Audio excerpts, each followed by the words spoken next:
안녕하세요 여러분, 솔토리입니다. 이번 영상에서는 두 번째 챕터를 읽어드리겠습니다. 그럼 시작하겠습니다.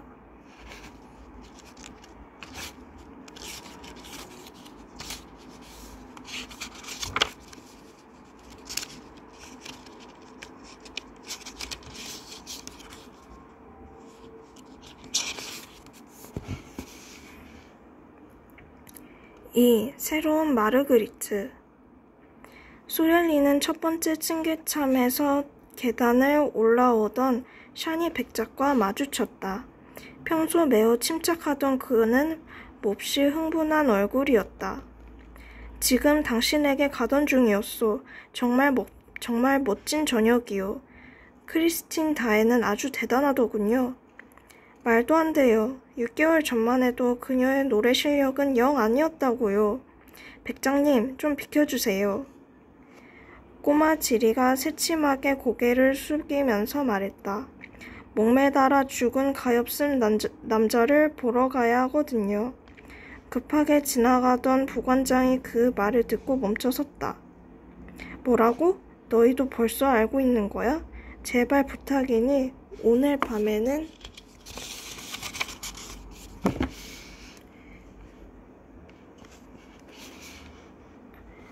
모른 척 하려무나. 마지막 날인데 드비엔느 씨와 폴리니 씨가 들으면 많이 놀랄 거야. 무도회장에 가보니 이미 사람들로 가득했다. 샤니 백작의 말이 맞았다. 그 어떤 공연도 그날만큼 멋지지 못했다. 그날 훌륭한 작곡가들이 차례로 자신의 곡을 연주했고 포르와 크라우스 같은 성악가들이 노래를 불렀다. 크리스틴 다에는 그날 처음으로 진짜 실력을 드러내 관객들을 열광시켰다. 구노는 꼭두각시의 장송행진곡을, 레이에는 아름다운 지구루트를 지휘했고 생상스는 죽음의 춤과 동방의 꿈을, 마스네는 미발표 곡인 헝가리 행진곡을, 기로는 자신의 작품 사육제를, 들리브는 실비아에 나오는 느린 왈츠와 코펠리아에 나오는 피치카티를 선보였다. 크라우스 양은 시칠리아 섬의 저녁 기도에 나오는 볼레로를, 드니즈 블루호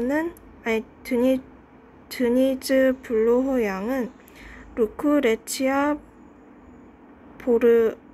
보르자에 나오는 축배의 노래를 열창했다. 그러나 그날의 진정한 하이라이트는 뭐니뭐니 해도 크리스틴 다에였다. 그녀는 로미오와 줄리엣 몇 구절을 부르는 것으로 노래를 시작했다. 카르발로 부인이 옛 서정극풍으로 작곡한 이래 최근 오랜만에 오페라 코믹으로 재탄생한 이 작품은 여태껏 정통 오페라로 선보인 적은 없었는데 젊은 그녀가 구노의 작품을 통해 처음 노래한 것이었다. 사람들은 로미오와 줄리엣을 노래하는 그녀의 목소리가 마치 천사 같았다고 했지만 아픈 카를로타 대신 부른 파우스트의 감옥 장면이나 마지막 삼중창에서 보여준 초인적인 목소리에 비하면 아무것도 아니었다. 그야말로 천상의 목소리였다. 크리스틴은 그날 밤 화려하게 빛나는 새로운 마르그리트의 모습을 보여주었다. 모든 관객이 환호하며 기립박수를 보냈고 크리스틴은 흐느끼다가 동료들의 품에 안겨 분장실로 옮겨졌다. 보석 같은 인재를 여태껏 숨겨두었다고 항의하는 관객들도 있었다. 그전까지만 해도 크리스틴은 화려한 마르그리트보다는 카를로타를 돋보이게 하는 역할을 맡았다.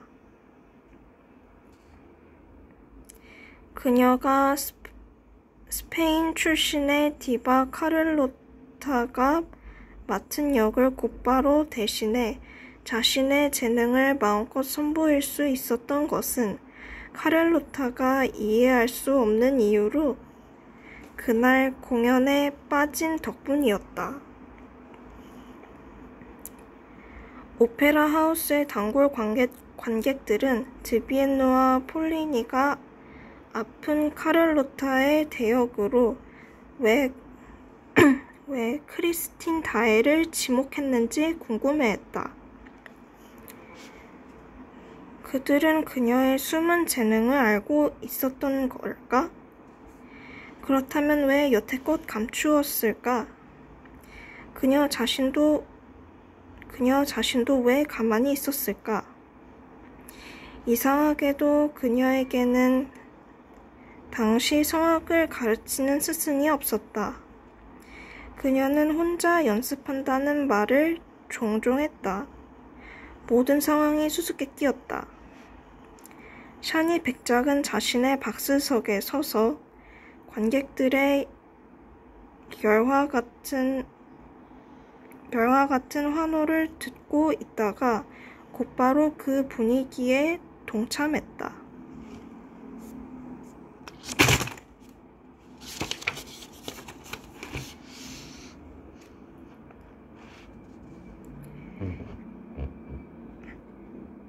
필리프 조르주 마리 드 샤니 백작은 당시 41살의 젊은 나이였다.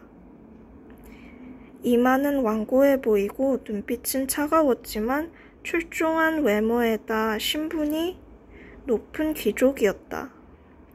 신장은 보통 이상의 체격도 남자다웠다. 그는 여자들에게 대단히 정중했지만 남자들에게는 약간 오만하게 행동했다. 사실 그의 사회적 성공을 곱지 않은 시선으로 쳐다보는 남자들이 많았다.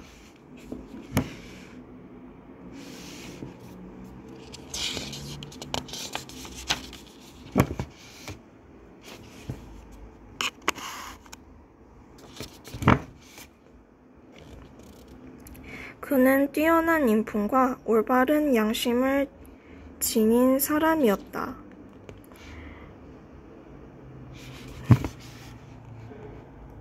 부친 필리베르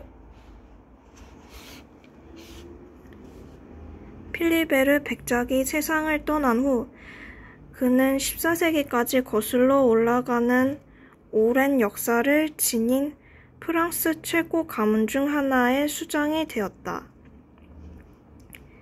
샤니 가문의 재산은 엄청나서 호랍이었던 부친이 세상을 떠난 후 필리프 백작이 혼자 관리하기가 쉽지 않았다. 두 여동생과 남동생 라울은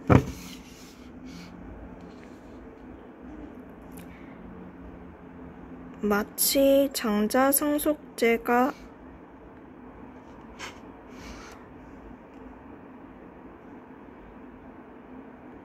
굳건하게 전해져 내려오기라도 하는 것처럼 모든 재산 관리를 필리프 백작에게 맡겼다. 같은 날 결혼한 두 여동생은 자신들의 몫을 당연히 받은 것이 아니라 오라버니가 주는 지참금으로서 어느 정도의 재물을 받으면서도 고마워했다. 필리프 백작의 모친 필리베르 백작 부인은 형보다 20살이나 어린 라울을 낳다가 세상을 떠났다. 그리고 부친은 라울이 12살 때 사망했다. 백작은 어린 동생의 교육에 무척이나 열성이었다. 그는 남동생의 교육에 관해 처음에는 두 여동생의 도움을 받았고 나중에는 해군 장교의 미망인인 숙모에게 도움을 청했다.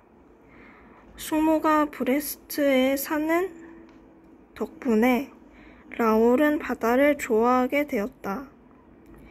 라울은 해군 장교 후보에 지원했고 우수한 성적으로 공부를 끝마쳤으며 조용히 세계 일주까지 했다. 가문의 막대한 영향력 덕분에 그는 북극 탐험에서 실종된 지 3년이나 지난 다르투아 탐험대의 생존자를 찾을 목적으로 꾸려진 르캥호 수색대의 대원이 될 수 있었다.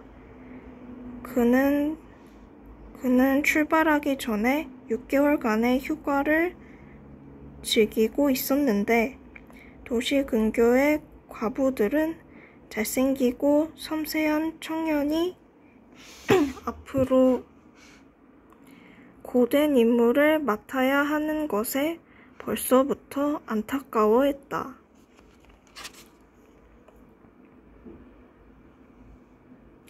라울은 놀랄 만큼 수줍음이 많았다.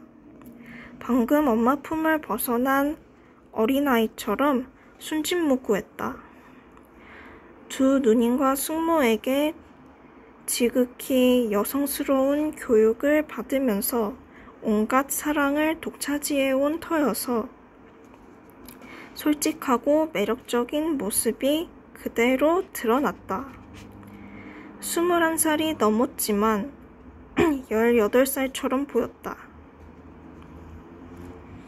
약간의 콧수염에 아름다운 푸른색 눈동자, 그리고 피부는 소녀처럼 매끄러웠다.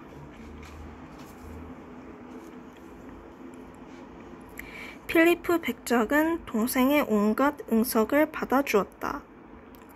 그는 동생을 자랑스러워했고 동생이 조상이자 그 유명한 샤니 드 라 로슈 해군 제독처럼 출세할 생각을 하면 흐뭇하기만 했다. 그는 휴가를 이용해서 동생에게 화려하고 예술적인 도시 파리를 구경시켜 주었다. 백작은 동생만한 나이에는 지나치게 점잖아도 좋지 않다고 생각했다. 평소 일과 놀이의 균형을 잘 잡는 편이고 언제나 행실이 반듯한 백작이었으므로 동생에게 나쁜 본보기를 보여주지는 않았다. 그는 어디를 가든지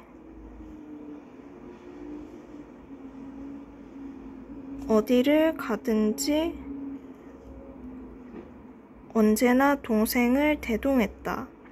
심지어 무도회장에도 데려가 소개를 시켰다.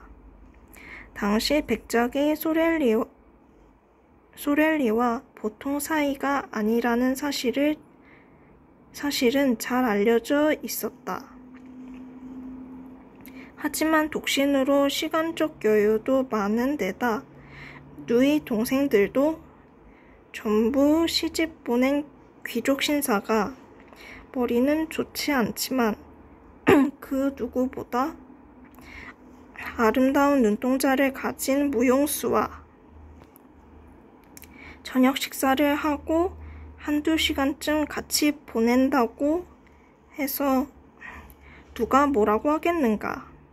특히 그처럼 백작이라는 지위까지 가진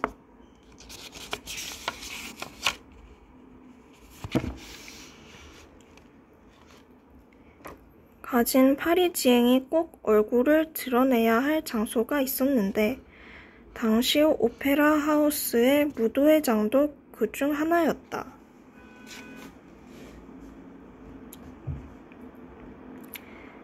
하지만 필리프 백작은 라울이 몇 번씩이나 졸라대지 않았다면 무대 뒤까지는 데리고 가지 않았을 것이다. 그날 저녁 백작이 크리스틴에게 힘찬 박수갈채를 보내고 라울을 쳐다보니 얼굴이 창백하게 질려 있었다. 저 여인 기절할 것 같지 않아요? 라울이 말했다. 너야말로 기절할 것 같은데 무슨 일이냐? 필리프 백작이 물었다. 형님, 우리 한번 가봐요. 저렇게 노래하는 여인은 처음 봐요. 백작은 호기심 어린 미소를 띠며 동생을 바라보았다. 그들은 곧 무대로 이어지는 문에 이르렀다. 수많은 사람이 천천히 빠져나가고 있었다. 무대로 가려면 어쩔 수 없이 기다려야 했다. 백작은 동생 라울이 조바심에 자기도 모르게 장갑을 찢는 모습을 보고도 너그럽게 웃어넘겼다. 그는 그제야 라울이 왜 저렇게 넋을 잃고 있는지, 왜 오페라에 관한 이야기만 나오면 그렇게 흥분했는지 알 것 같았다. 무대에 도착한 그들은 남성 관객들과 무대 장치 담당자들, 단역, 합창단원들로 이루어진 수많은 사람을 제치고 나아가야 했다. 라울은 마치 다른 사람이라도 된 것처럼 앞장서서 걸어갔고 백작은 계속 미소를 지으며 겨우 뒤를 따라갔다. 무대 뒤편에 도착했지만 발레단 소녀들이 우르르 몰려나와 통로를 가로막는 바람에 라울은 안으로 들어가지 못하고 멈춰야 했다. 라울을 알아보고 말을 걸어오는 소녀들도 있었지만 그는 아무런 대꾸도 하지 않았다. 마침내 길이 뚫리자 그는 다예 하는 환호성이 울려 퍼지는 어두운 복도로 뛰어들었다. 백작은 라울이 길을 잃고 있다는 사실에 깜짝 놀랐다. 그는 라울을 크리스틴 다의 분장실에 데려간 적이 없었으므로 자신이 로비에서 소렐리와 이야기하고 있을 때 라울이 혼자 그곳을 찾아갔을 것이라고 짐작했다. 소렐리는 무대에 오르기 전까지 백작에게 같이 있어 달라고 조르거나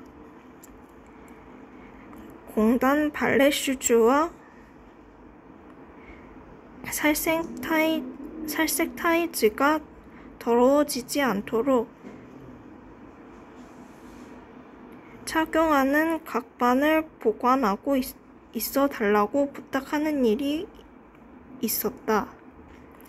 그때마다 어머니가 돌아가셔서 의지할 곳이 없다는 핑계를 댔다. 백작은 소렐리를 보러 가는 것을 미루고 라울을 따라 크리스틴의 분장실로 갔다. 그날 저녁처럼 그 길이 붐빈 것은 처음이었다. 크리스틴이 멋진 실력을 뽐낸 데다 기절까지 했기 때문이다. 그녀가 여전히 정신을 차리지 못했기 때문에 오페라 하우스 전속 의사가 도착했다. 라울도 곧바로 이어서 들어갔다.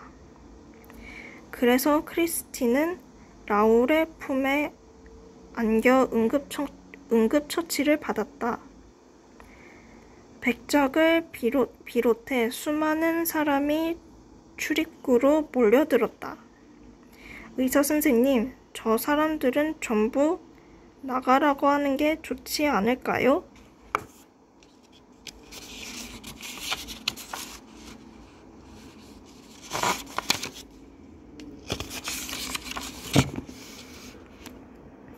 정신이 없네요. 라울이 침착하게 건의했다. 맞는 말입니다. 의사가 대답했다. 의사는 라울과 하녀만 남기고 모두 내보냈다.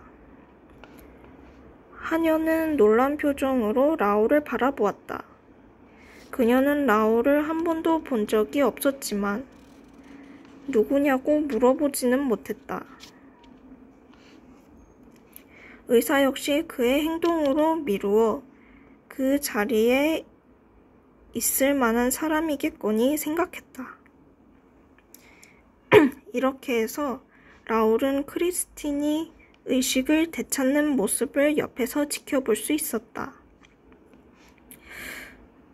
하지만 위로와 축하의 말을 전하러 온 드비엔느와 폴린이조차 남성 팬들과 함께 복도로 떠밀렸다.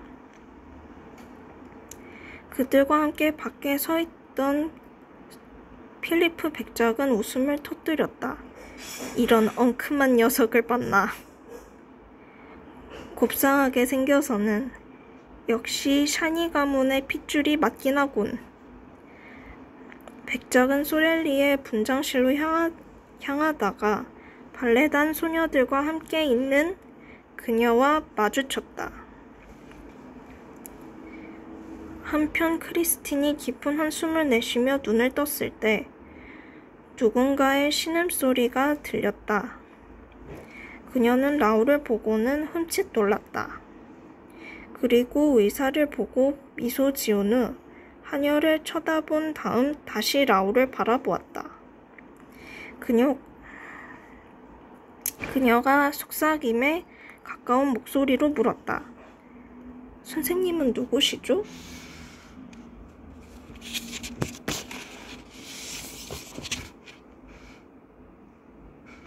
아가씨, 저는 당신의 스카프를 잡으려고 바다로 뛰어들었던 소년입니다. 라울이 한쪽 무릎을 꿇은 채 크리스틴의 손에 뜨겁게 입맞춤하면서 말했다. 크리스틴은 또다시 의사와 하녀에게로 시선을 돌렸고 세 사람은 웃어댔다. 라울은 얼굴이 빨개진 채 자리에서 일어났다. 아가씨, 저를 알아보지 못하시는군요.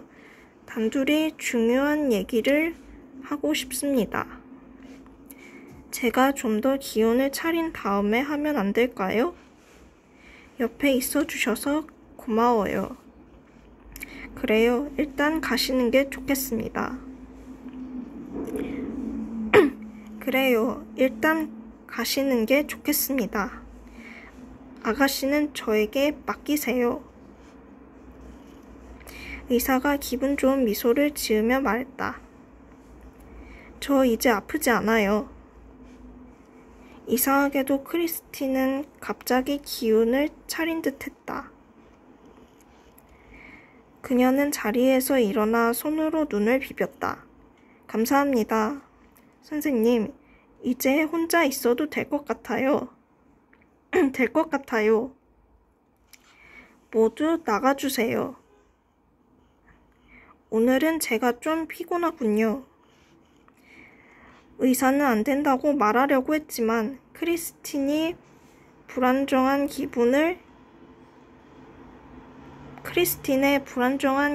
이해하고는 그대로 놔두는 것이 최선의 치료법이라고 생각했다.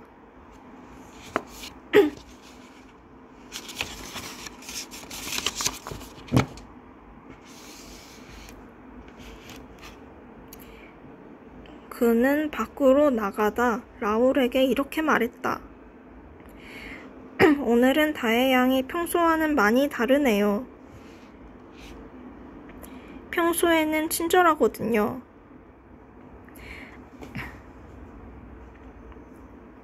의사가 가버리자 라울 혼자만 남았다. 환송회는 당연히 무도회장에서 벌어지고 있을 터였다. 라울은 크리스틴이 환송회에 참여할 것이라는 생각에 문 밖에서 조용히 기다렸다. 어둠이 그의 모습을 감춰주었다. 그는 가슴이 뻥 뚫린 것처럼 통증을 느꼈고 한시라도 빨리 그녀와 이야기를 나누고 싶었다.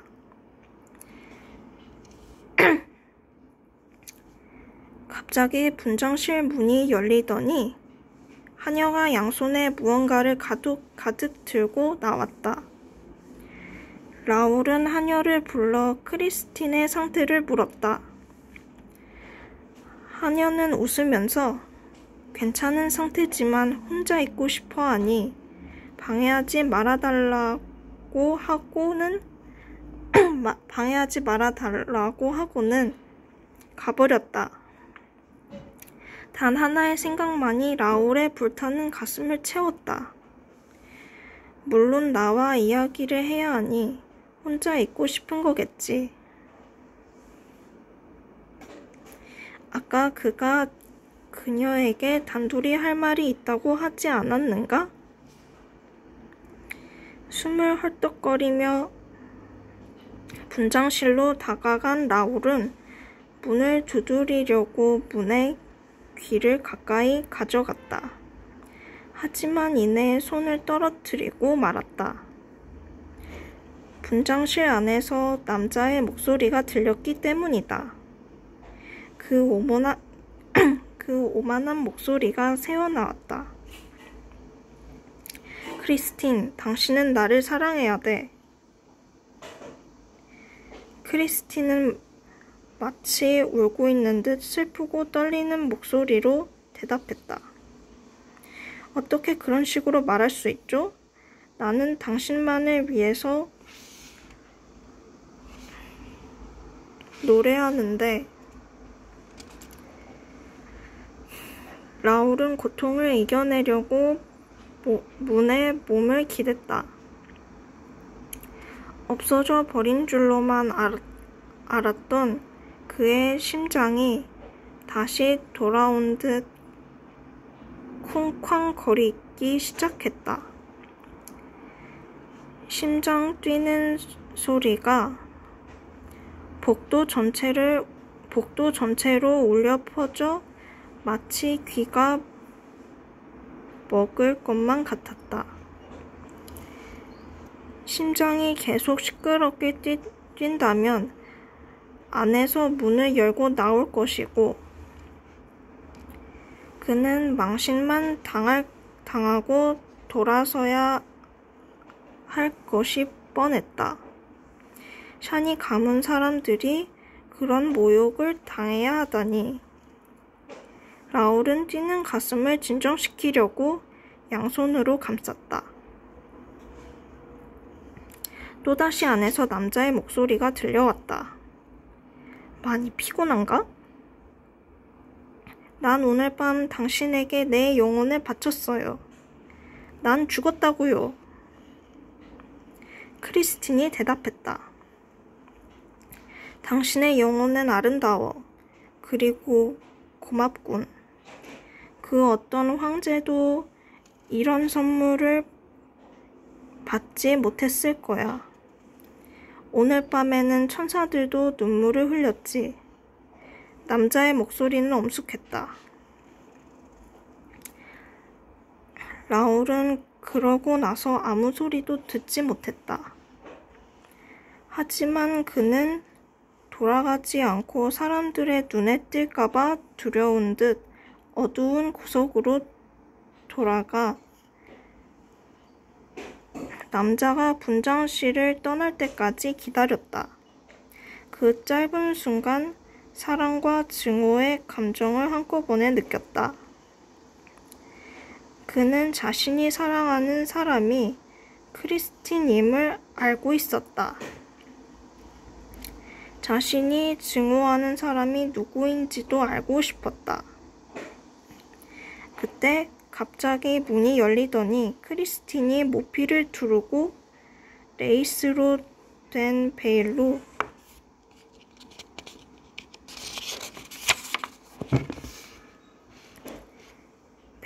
얼굴을 가린 채 나오는 바람에 라울은 깜짝 놀랐다. 그녀는 문을 닫았지만 잠그지는 않았다. 그러고는 그를 지나쳐 갔다. 그의 눈은 그녀가 아니라 다시 열리지 않는 문에 고정되어 있었다. 그녀의 모습이 복도에서 완전히 사라진 후 라울은 문을 열고 분장실로 들어가서 문을 닫았다.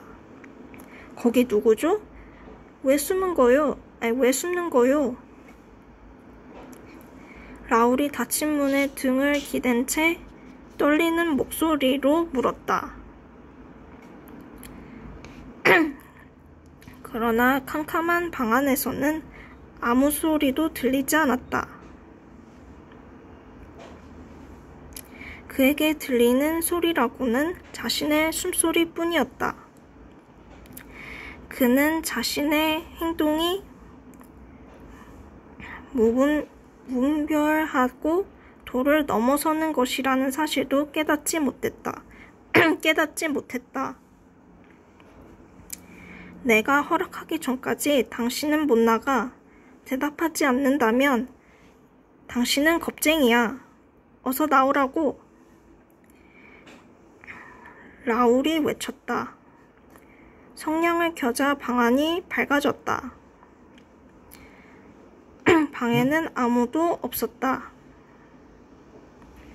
라울은 열쇠 구멍에 꽂힌 열쇠를 돌려 문을 잠그고 가스등을 켰다. 옷장과 찬장을 뒤지고 땀으로 젖은 손으로 벽을 더듬기까지 했다. 하지만 아무도 없었다. 이럴 수가. 내가 정신이 나간 건가? 그는 약 10분 동안 선체로 정적 속에서 가스등이 타는 소리를 들었다. 그는 크리스틴을 사랑하면서도 그녀의 향수 냄새가 배어있는 리본 하나라도 훔칠 생각조차 하지 못했다.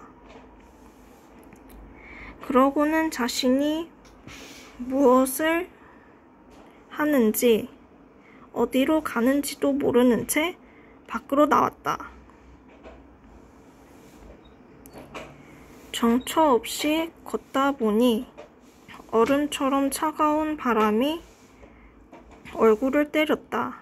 그는 문득 자신이 계단 아래에 와 있다는 사실을 깨달았다. 뒤에서 하얀색 천으로 덮인 들것을 든 인부의 행렬이 보였다. 나가는 길이 어느 쪽이죠? 라울은 인부 한 명에게 물었다. 바로 앞쪽이요. 문이 열려 있구려. 먼저 우리 좀 지나갑시다. 이게 뭡니까? 라울이 들것을 가리키며 자동적으로 물었다.